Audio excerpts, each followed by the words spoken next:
देश के लिए जिन्होंने दिया सर्वोच्च बलिदान, उनको देश कर रहा है सलाम।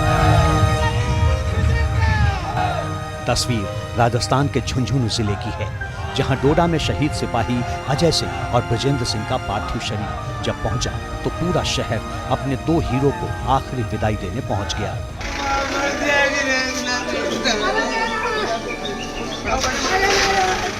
फूलों से सजा आर्मी का ट्रक आगे आगे चल रहा था और पीछे था युवाओं का काफिला। सब एक सुर में भारत माता की जय और पाकिस्तान मुर्दाबाद के नारे लगा रहे थे।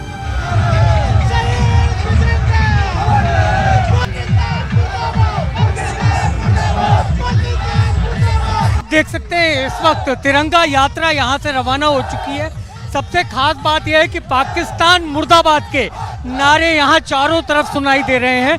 ये शहीद विजेंद्र का पार्थिव शरीर है जो उनके गांव डुमोली कला ले जाया जा रहा है। शेखावाटी जो सैनिकों के लिए मशहूर इलाका है, वहां पर जब कभी भी कोई शहादत होती है तो बाकायदा डीजे के साथ पूरी अंतिम यात्रा निकाली जाती है। इस वक्त भी आप देख सकते हैं कि डीजे के साथ अंतिम यात्रा निकाली जा रही है। अब आपको लेकर चलते हैं शहीद सिपाही अजय सिंह के घर। अजय सिंह 6 साल पहले सेना में शामिल हुए थे। 26 साल के अजय की छुट्टियां मंजूर हो गई थी। घर वाले अपने वीर पुत्र के घर आने का इंतजार कर रहे थे, लेकिन नियति को शायद कुछ और मंजूर था। आतंकियों से मोर्चा लेने निकले अजय पूरे गांव के लाडले थे। अब उनकी शहादत पर पूरा गांव गमगीन है। मैं इस वक्त झुंझुनू जिले के बसावता कला गांव में हूं और यहीं के रहने वाले अजय सिंह नरूका वीर गति को प्राप्त हुए। सबसे अहम बात यह है कि अजय सिंह नरूका के परिवार में काफ़ी ऐसे लोग हैं जो सेना में हैं। यहाँ तक कि उनके पिता कमल सिंह नरूका वो खुद भी सेना से ही रिटायर हुए हैं। इस वक्त कमल सिंह जी मेरे साथ हैं। मैं नहीं भेजना चाहता था, वो पॉलिटेक्निकल करता था, उसको जुनून था कि मैं पापा फौज में जाऊंगा।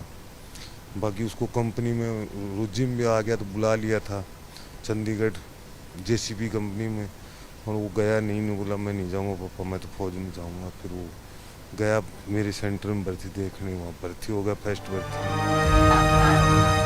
अजय की तरह ही झुंझुनू के ब्रजेंद्र की भी गौरवशाली कहानी है। झुंझुनू के डुमोली कला गांव के रहने वाले शहीद ब्रजेंद्र ने साल 2018 में सेना ज्वाइन की थी। इसी साल मार्च में ब्रजेंद्र अपने गांव आए थे। ब्रजेंद्र के गांव में 1700 परिवार रहते हैं, जिसमें करीब 150 लोग देश की सेवा के लिए सेना में तैनात हैं। खुद ब्रजेंद्र के भाई दशरथ भी सेना में हैं।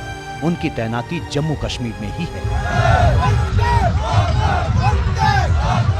विजेंद्र उनका नाम था और साल 2018 में वो भारतीय सेना में भर्ती हुए थे। इस वक्त जब मैं विजेंद्र के गांव में हूँ, पूरे गांव में इस वक्त गम का माहौल है। विजेंद्र के भाई हैं दशरथ जो खुद सेना में हैं। विजेंद्र कौन सी बटालियन में थे? 6 राजपूत में थे, अभी प्रेजेंट में 10 RR में प्रेजेंट थे। आप भी सेना में ही हैं। आप कहाँ तैनात हैं? मैं लखनऊ में। लखनऊ। अपने परिवार में कौन कौन है विजेंद्र के? मैं हूँ, 3 सिस्टर हैं, मम्मी है, पापा है। आपकी स्क्रीन पर कैप्टन ब्रजेश थापा की तस्वीर मौजूद है, जिनकी उम्र सिर्फ 26 साल थी। कैप्टन थापा का परिवार दार्जिलिंग में रहता है। जरा ध्यान से सुनिए कैप्टन थापा की माँ और पिता की बात, जो इस बात का एहसास कराएगी कि देश की रक्षा के लिए अपनी जान न्यौछावर कर देने वाला सपूतों के परिवार का कलेजा कितना बड़ा होता है। I feel proud that my son has done something for our nation. क्या बोल सकते हैं हमें, क्या रिएक्शन तो क्या हो सकता है ना। हमें अपने बेटा को गुम ही कर दिया। अभी तो आएगा भी नहीं कभी वो वापस। गर्व तो होता ही है ना, देश के लिए कुछ किया उसने, है ना, तो देश लिए तो कुछ किया हुआ तो होता ही है। दार्जिलिंग से बीजेपी सांसद राजू बिष्टा ने ब्रजेश थापा को श्रद्धांजलि दी। देश इस शहादत को सलाम करता है। देश को भरोसा है कि हिंदुस्तान अपने वीर जवानों के बलिदान को कभी नहीं भूलेगा और चुन चुन कर उनका बदला लेगा।